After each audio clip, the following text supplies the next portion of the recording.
right, section number 3, the choreographic process. So, historically, with the ballets, I believe that they would make the choreography before the music. So they would make the choreography depending on the story, use the steps to tell the story, and then a composer would write the music that would reflect the movement rather than the other way around of kind of choreographing to the music to create the final piece.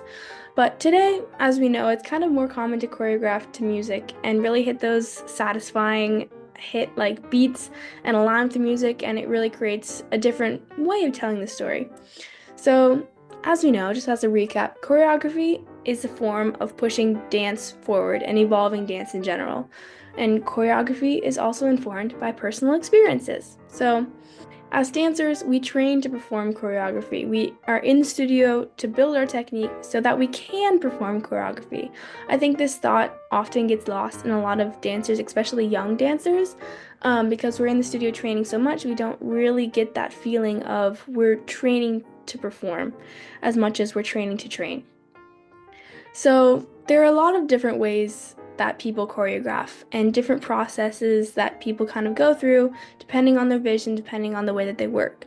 One of those is collaborative. So a choreographer comes into the studio, they have a theme, and they're letting the voices of the dancers kind of shine. So they're using their dancers as a form of collaboration, basically. The dancers are dancing, they build upon that, they create a piece together, and it's kind of a more I kind of tend to enjoy this process a little bit more because you, as a dancer, you feel like you have your voice heard a little bit more and you're a little bit more involved in the process. Other ways are sometimes a choreographer comes into the studio, they have a vision, they have different steps that they want to do, and they're just teaching you. So your job as a dancer is to execute their steps and their vision and their artistic voice to the best of your ability.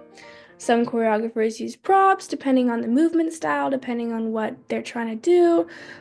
Some types of performances are purely exploratory. So there's no formal structure. It's really just improv and is improv based, and there's much more relying on the dancers and their training and trust in that type of relationship. This is kind of more like prompt based, more themes based, more kind of existential, more kind of getting into the grit of the artistry work instead of just the technical side of dance. And yeah, there's obviously more different types of choreographing, more different types of creating projects, more different types of projects in general. But those are just a few that I've seen come up a lot. During my process of my independent study, I got the chance to interview some professionals in the dance field and kind of learn from them. So I interviewed Professor Lindsay Viatori, who works at Slippery Rock University. She has had a profound career in a lot of different types of dance with jazz, ballet, musical theater, basically everything. And this led her to really push a value for diversity in movement and challenge in movement. So not being stuck in any type of specific dance or specific type of movement. Her choreographic process, she said that it really depends on the project, and she's definitely changed it over time, depending on what she wants to kind of convey with a certain piece. But more recently, she says that she finds a theme, she has a structure, she gives a general structure to the dancers, and then she lets her dancers create within that structure. So she gives them a task. She starts with maybe a base phrase of movement and then kind of builds on that with the dancers and the way that they move and the way that they look the best. So this kind of builds her cohesive piece while staying on her theme, but also allowing many different voices to be heard throughout the process. Her advice is to kind of mess around. Don't stay attached to things that you choreograph. Making art is a messy process, regardless of what you're doing it in. So if something isn't working, just don't try and force it, restart, rework it, and don't really become attached to anything. Another thing that Lindsay really pushed and kind of values as a dancer and as a professor is being able to dance many different types of movement. So being a diverse dancer, being able to adapt to different teachers and different choreographers' vision. That is really coming out to be a strong asset for aspiring dancers that is not really seen in a lot of ways, and has not been historically valued. Usually, you go to a school, you train their technique, and that's where you kind of pursue your career. But with dance becoming more exploratory and more diverse, being able to kind of mix and match and adapt to whatever's being set in front of you, that's going to really push through and make you a really valuable dancer to anybody who's trying to pursue dance in the future. I also got the chance to interview Kristen Clotfelter. She is currently an instructor at the dance department at Duke University. She has also had a profound dance career with many renowned choreographers, and she started her career at Ailey. She was a student at Alvin Ailey School. She really gravitates towards social choreographies, and processes that kind of start improvisational, conceptual based, and more embodied practices than really like stiff choreography. Um, she says that her process when she's creating pieces and creating works to be shown is that she starts with this conceptual base of kind of improvisational movement, kind of letting her dancers explore the themes that she sets in front of them, and then she transitions that into a choreography and into a structure so that they have like a set in stone thing to perform. And I think this type of process allows for the voice of the dancer to be heard a lot.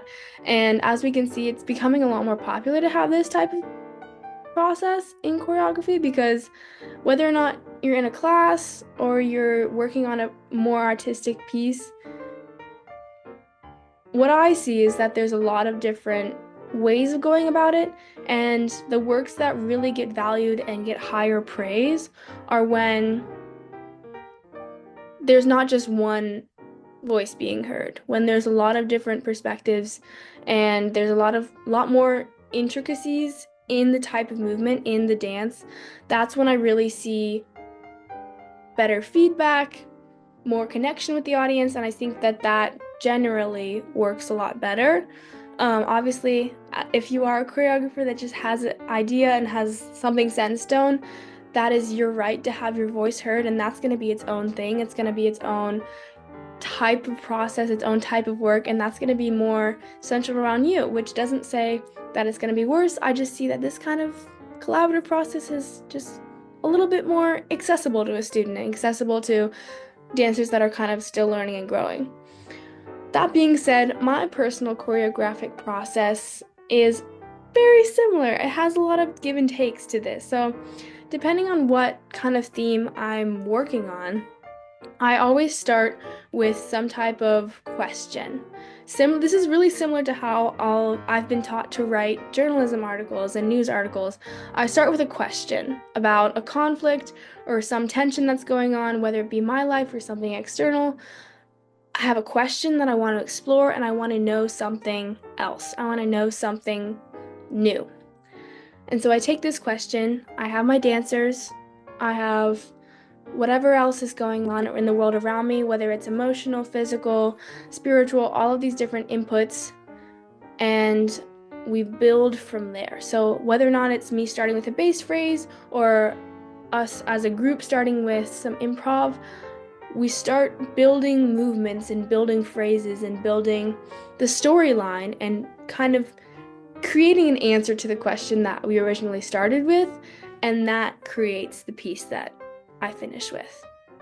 So I do let external things kind of dictate how the piece is progressing, because it's more raw that way. You don't get a kind of shielded emotion, you get the rawness, and which ultimately connects deeper with the audience. I like that kind of a mixture of emotion and fact, and that kind of emotional driven logic, because when you're in the theater, you're not going to see what you're seeing on the street. You're going to see something new and something raw and something that is going to impact you. So that is my kind of process, at least for now. I'm sure that it will change as I grow as an artist, but I hope that it becomes something great. I hope that whatever piece of choreography that I make and that someone else makes is new and grows and builds upon the historical things that we know and the techniques that we know and creates things that ultimately impact people.